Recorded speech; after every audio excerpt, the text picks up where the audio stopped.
शरीर उपयोग के लिए विविध साधनों की आवश्यकता होती है। इसके लिए संपत्ति का उपार्जन और सुविधाओं का संवर्धन करने में प्रायः सभी लोग स्वभावतः निरत रहते हैं। व्यक्ति इसके लिए स्वयं में प्रयत्न करता है, उचित से लेकर अनुचित प्रकार के अगणित उपाय अपनाता है।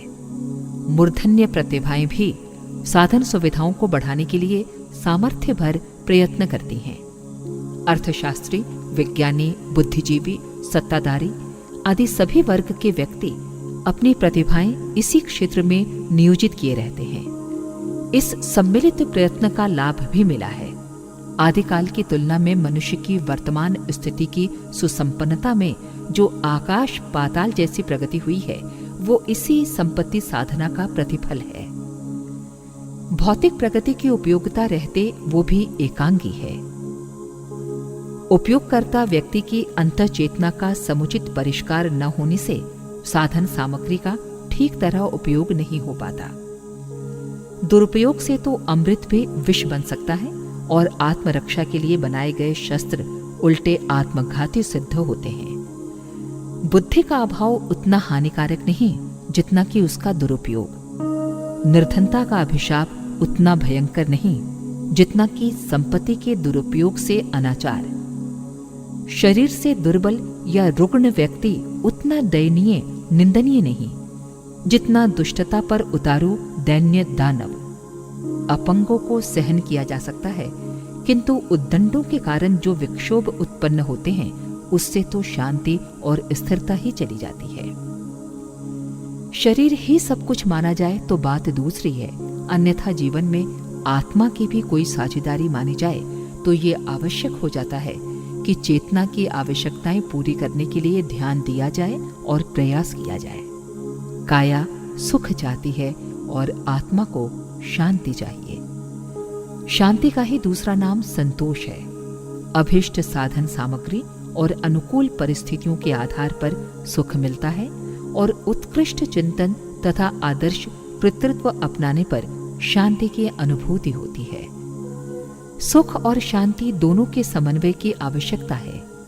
दोनों के लिए समान प्रयास होने चाहिए। दोनों को समान महत्व देने में ही दूरदर्शिता है। एकांगी प्रगति अपर्याप्त है। सदाचारी, ज्ञानी, तपस्वी को भी पेट भरने और तन ढकने को साधन चाहिए। निर्वाह के अभाव में शरीर ही लड़खड़ाने लगेगा और अस्तित्व ही संकट में पड़ जाएगा।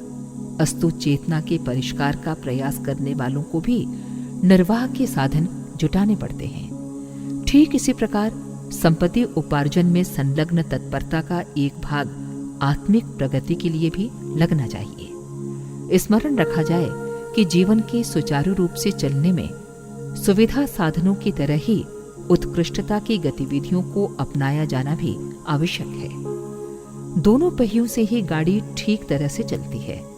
भौतिक और आत्मिक प्रगति का समान स्वरूप में ध्यान रखने और संतुलित कार्यक्रम बनाने में ही दूरदर्शिता है। चेतना के परिष्कार की दो धाराएं हैं, एक सुसंस्कृत अंतरंग और सद्भाव सद्व्यवहार संपन्न बहिरंग। अंतरंग की श्रेष्ठता को संस्कृति कहते हैं और बहिरंग की सज्जनता को सभ्यता। संस्कृति और सभ्यता के समन्वय से ही व्यक्तित्व का स्तर परिष्कृत होता है। परिष्कृत व्यक्तित्व की शालीनता उसे निरंतर आत्मसंतोष प्रदान करती है।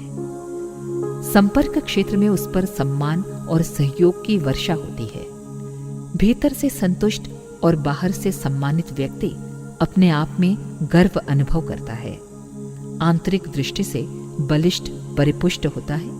आत्मबल का धनी कहलाता है। ऐसा व्यक्ति जिस दिशा में चलता है, जिस भी क्षेत्र में प्रवेश करता है, उसमें सफलता ही सफलता मिलती जाती है। ऐतिहासिक महान मानवों में से प्रत्येक की सफलता का यही रहस्य है। परिस्थितियों ने तो कदाचित ही किसी को बहुत बड़ी सफलता दिलाई हो, पर स्थायी और वास्तविक प्रगति तो उच्च स्तरीय मनस्थिति से ही बन पड़ती है।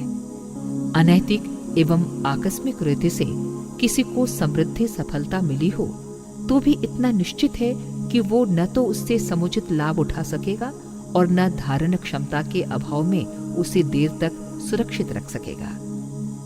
पात्रता के अभाव में उपलब्धियों के संचय मात्र से किसी की भी समस्याएं हल नहीं होती, वरन उलझनें और भी बढ़ जाती हैं।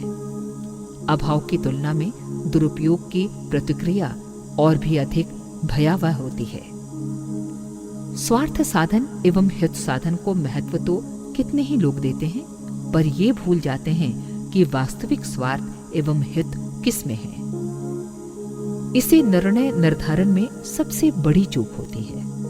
समझा यह जाता है कि संपन्नता बढ़ने मात्र से सुख शांति की समस्या हल हो जाएगी, किंतु तब ये नितांत भ्रम ही सिद्ध होता है जब अंतरंग में दोष दुर्गुण भरे पड़े हों, ओछा दृष्टिकोण अपनाया गया हो और आचरण पर से मर्यादाओं का अंकुश उठ गया हो। संतुलित जीवन अपनाने की अपनी आकांक्षा और चेष्टा बन सके तो समझना चाहिए कि समग्र प्रगति का सुव्यवस्थित आधार बन गया। जीवन व्यवसाय को दो साझेदारों की सम्मिलित दुकान समझा जाए। यूं पूंजी, समय और मेहनत चेतना भाग की ही अधिक है, फिर भी काम इतने से भी चल सकता है कि शरीर और आत्मा दोनों को ही समान स्तर का भागीदार मान लिया जाए। दोनों के स्वार्थ साधन को ध्यान में रखकर योजना बनाने, नीति निर्धारित करने और गतिविधियां अपनाने का बुद्धिमत्तापूर्ण मार्ग अपनाया जाए। शरीर की निर्वाह आवश्यकताएं पूरी होती रहें, परिवार की पाठशाला में आत्मनिर्माण की शिक्षा और उस उद्यान के प्रत्येक पौधे की सुसंस्कारिता बढ़ती रहे। ये दोनों ही अपने शारीरिक कर्तव्य हैं। परिवार से हमें अपनी तरह की सुविधाएं मिलती हैं। उचित है कि उनके प्रति उचित कर्तव्य पालन किया जाए। परिवार संस्था के किसी घटक के साथ न तो अन्याय हो और न ही कोई अनावश्यक सुविधा प्राप्त करके अनुचित लाभ उठाने पाए। किसी को प्रसन्न करने के लिए उसे अनुचित लाभ देने की नीति जिन घरों में अपनाई जाती है, वे कुटुंब आंतरिक विक्षोभ से जलने लगते हैं और अंततः बिखरते, विद्रोह करते और बिगड़ते ही देखे जाते हैं। आवश्यकताएं न्यूनाधिक हो सकती हैं और उनकी व्यवस्था न्यायोचित दृष्टि से की जा सकती है। हर बात में समानता नहीं चल सकती। औचित्य का ध्यान रखते हुए अंतर भी करना पड़ता है, पर न्याय और कर्तव्यों को ध्यान में रखा जाए और वस्तुस्थिति सबको बताते रहकर भ्रांतियों का निराकरण करते रहा जाए। परिवार की सुविधा बढ़ाते रहने से काम नहीं चलेगा। उसके प्रत्येक सदस्य को सुसंस्कारी बनाने वाले व्यवहार में लगाए रहना चाहिए। शरीर को विलासी और आलसी न बनने दिया जाए। जीवन धारण के लिए अपने देश के औसत नागरिक की स्थिति को ध्यान में रखते हुए निर्वाह की सीमा निर्धारित की जाए तो इतने भर से शरीर यात्रा ठीक तरह से चल सकती है। इससे आगे का मूल प्रश्न है साधन। उसे मानव जन्म का सुरदुर्लभ अनुदान उपहार के रूप में ही नहीं, सद उद्देश्यों की पूर्ति के लिए अमानत के रूप में मिला है। ध्यान ये रखा जाना चाहिए कि उस मूल प्रयोजन की पूर्ति हो रही है या नहीं। इस संदर्भ में प्रायः मूर्छना ही छाई रहती है। आमतौर से उधर ध्यान ही नहीं जाता। जिस बात की आवश्यकता ही नहीं समझी जाती, उसकी व्यवस्था कैसे बनेगी? वो भूल है जिसके कारण ये अमूल्य अवसर हाथ से निकलता चला जाता है। गलती का आभास तब होता है जब जीवन संपदा बाल विनोद से ही नष्ट हो जाती है। मरण की घड़ी सामने आ खड़ी होती है, तब ध्यान जाता है कि जो किया जाना चाहिए था वो तो नहीं हो सका और जिसे करने की कोई खास आवश्यकता नहीं थी, उन विडंबनाओं में सारा समय चला गया। कुटिल दृष्टिकोण अपनाने से ही ईर्ष्या, द्वेष का, छल प्रपंच का, असंतोष, विक्षोभ का वातावरण बनता है और घात प्रतिघात की उलझनें खड़ी होती हैं। संपन्नता का बड़प्पन पाने के लिए लालायित व्यक्ति ही निरंतर उद्विग्न और विक्षुब्ध रहते पाए जाते हैं। ललक और लिप्सा ही मनुष्य को अशांत बनाए रखती है। यदि उचित आवश्यकताएं ही संतोष का केंद्र रह सकें तो किसी किसी को भी भारयुक्त जीवन नहीं जीना पड़ेगा। सामान्य श्रम और सामान्य मनोयोग से ही निर्वाह क्रम सरलता पूर्वक चलता रह सकेगा। जो इतना कर सकेगा उसी के लिए आत्मिक प्रगति की दिशा में कुछ ठोस कदम बढ़ा सकना संभव हो सकेगा। अन्यथा उल्टी तिरछी पूजा पत्री कर लेने की आत्म प्रवंचना से ही मन बहलाना पड़ेगा। एक भारी भ्रम लोगों पर यह भी छाया हुआ है कि आत्म कल्याण के लिए थोड़ा बहुत भजन पूजन कर लेना ही पर्याप्त है। आत्म कल्याण और ईश्वर अनुग्रह का महान उद्देश्य इतनी सी टंट घंट कर लेने पर पूरा हो जाता है। उपासना आध्यात्मिक जीवन का प्रवेश द्वार है। द्वार खुले बिना भवन में प्रवेश नहीं हो सकता। इसलिए ताला कुंजी ढूंढने की, सांकल उतारने की, दरवाजा खोलने की आवश्यकता होती है। उपासना यही है। दफ्तर, कारखाना या घर में प्रवेश करने के उपरांत वहां के साधनों के सहारे विभिन्न प्रकार के पुरुषार्थ करने होते हैं। भवन प्रवेश का द्वार खुलने का लाभ इन्हीं प्रयत्नों के फलस्वरूप मिलता है। उपासना एक प्रेरणा एवं प्रकाश ज्योति है, जिसके सहारे अंतस का अंधकार दूर होता है और लक्ष्य की दिशा में चलने का उत्साह एवं साहस उत्पन्न होता है। गुण कर्म स्वभाव में संचित कुछ संस्कारों का निराकरण और सुसंस्कारों का संस्थापन, यही है जीवन साधना का उद्देश्य। इसके लिए थोड़े समय तक कुछ विशिष्ट क्रियाकृत्य कर लेने भर से बात नहीं बनती। दिन भर के क्रियाकलापों और उनके साथ जुड़े हुए विचार प्रवाह को कड़ाई के साथ निरखना पड़ता है। उत्कृष्टता की कसौटी पर कसने और चिंतन की जांच पड़ताल करते रहने की आवश्यकता रहती है। इसके अतिरिक्त एक काम और भी करना पड़ता है कि समय, श्रम, प्रभाव, चिंतन एवं धन के रूप में मिली 5 विभूतियों में से एक अंश नियमित रूप से ईश्वर के लिए लौटाना पड़ता है। यदि न लौटाया जाए, सारा ही शरीर को उसके स्वामियों को सौंप दिया जाए तो ये अनुचित होगा। साझेदार के साथ अन्याय और विश्वासघात भी होगा। आध्यात्मिक ईमानदारी की स्पष्ट परख अंशदान के रूप में ही होती है। सब कुछ शरीर ही हड़प ले, आत्मा को उपलब्धियों का एक अंश भी न मिले तो इसे आत्मद्रोह ही कहा जाएगा। पूजा पाठ करने मात्र से इस पाप से छुटकारा नहीं मिलता। प्राचीन काल में आधा जीवन शरीर के लिए, संसार के लिए विभाजित था और आधा परमार्थ प्रयोजनों के लिए सुरक्षित रखा जाता था। पूर्वार्ध में ब्रह्मचर्य और गृहस्थ आता है, उत्तरार्ध में वानप्रस्थ और सन्यास। पूर्वार्ध स्वार्थ के लिए है, उत्तरार्ध परमार्थ के लिए।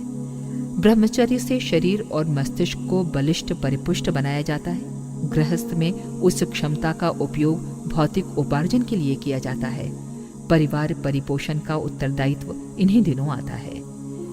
नए बच्चे पैदा करना नहीं, प्रस्तुत परिवार को हर दृष्टि से सुयोग्य बनाना वस्तुतः यही गृहस्थ धर्म है, जिसके बिना विवाह किए बिना या बिना बच्चा पैदा किए भी भली प्रकार पाला जा सकता है।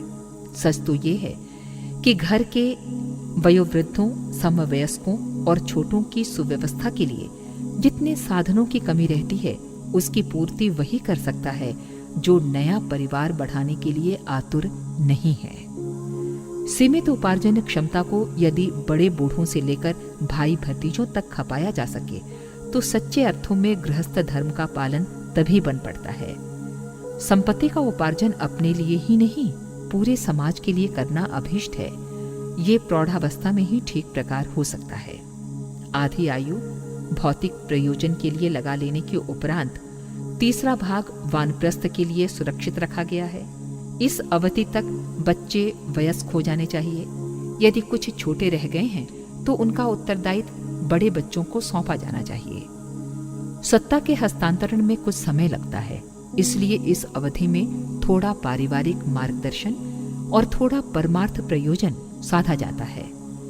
वानप्रस्थ अवधि के पारमार्थिक कार्य 3 हिस्सों में बटे हुए हैं। पहला उपासना तपश्चर्या, दूसरा ब्रह्म विद्या की तपसाधना, तीसरा परमार्थ परायणता। इन तीनों में ढलती आयु का अधिकांश समय लगाया जाना वानप्रस्थ है। इससे स्थानीय क्षेत्रीय सेवा साधना ही संभव होती है।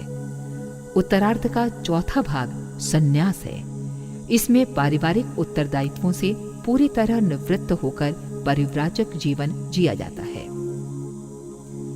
वर्तमान स्थिति को देखते हुए शारीरिक जीवन की अवधि का अनुमान लगाया जाए और उसे 4 भागों में विभक्त करके इन 4 आश्रमों के लिए उसका निर्धारण किया जाए।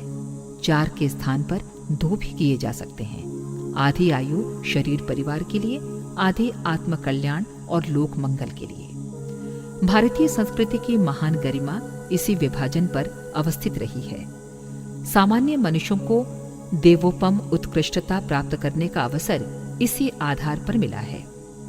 अपने देश, धर्म, समाज और संस्कृति का गौरव बढ़ाते रहने और समस्त विश्व में सुख शांति बनाए रखने की वरिष्ठता का गौरव अपने देश के नागरिकों को इसी मर्यादा का पालन करते रहने के कारण उपलब्ध होता है। आत्मकल्याण और विश्व कल्याण का उद्देश्य पूरा कर सकने वाली महान जीवन साधना के लिए शरीर और आत्मा के बीच इस विभाजन सीमा का निर्धारण अतीव आवश्यक है। ये विभाजन आयुष्य के आधार पर हुआ। दूसरा विभाजन सामान्य स्थिति के दैनिक जीवन का है। 24 घंटे में से 8 घंटे उपार्जन के लिए, 7 घंटा सोने के लिए, 5 घंटा अन्य आवश्यक कार्यों के लिए। इस प्रकार यदि 20 घंटे शरीर और परिवार के लिए व्यवस्थित रीति से लगाए जा सकें तो गृहस्थ जीवन का क्रम बहुत ही सुविधा और व्यवस्था पूर्वक चलता रह सकता है। शेष 4 घंटे परमार्थ प्रयोजनों के लिए लगाए रहने में किसी भी भावनाशील व्यक्ति को तनिक भी कठिनाई नहीं होनी चाहिए। अगर आपको हमारी यह वीडियो पसंद आई हो तो इसे लाइक करें, कमेंट और शेयर करें और हमारे YouTube चैनल ऋषि चिंतन को सब्सक्राइब भी कर लें। साथ ही बेल आइकन को भी दबाएं ताकि आपको आने वाले सभी वीडियोस की नोटिफिकेशंस मिलती रहे। धन्यवाद।